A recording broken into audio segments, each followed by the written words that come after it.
وكذلك أوحينا إليك روحا من أمرنا ما كنت تدري ما الكتاب ولا الإيمان ولكن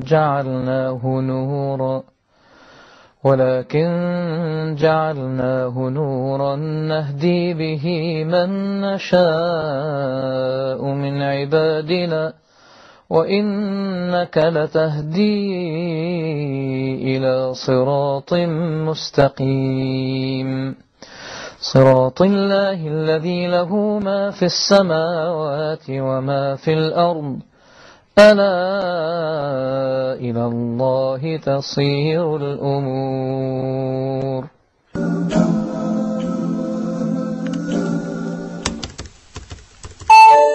We've got another email. You're watching the mailbox. I'm Yusuf Estes. Here's one that's asking the question, can we celebrate birthdays? What about Christmas? What about Easter?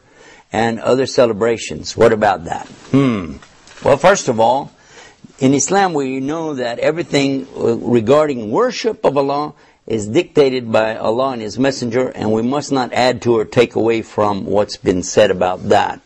In the matters of the life, though, just daily life, we're free to do whatever we'd like to do except what's totally forbidden for us.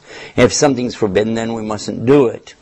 So let us now examine exactly what we mean by celebrating a birthday. When someone is born, who did all the work? The mother.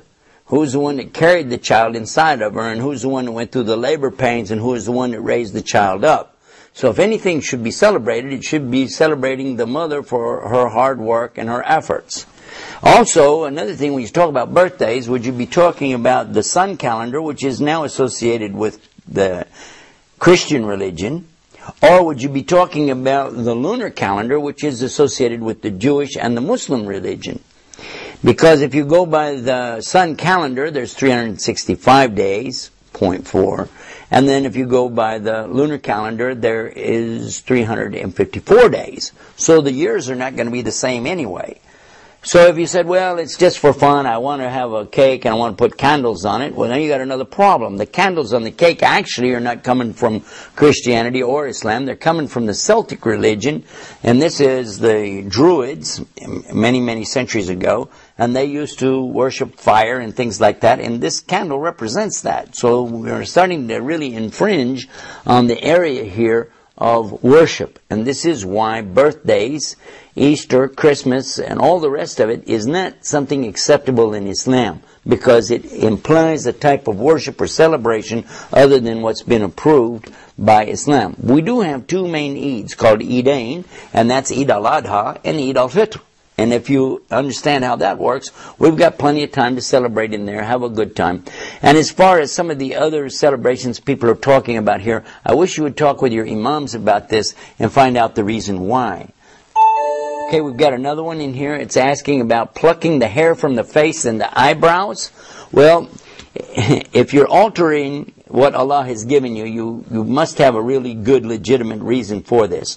Talk with your imam about this and he'll explain it to you. But basically, if you have something that's not characteristic of normal appearance of a human being, this is one thing.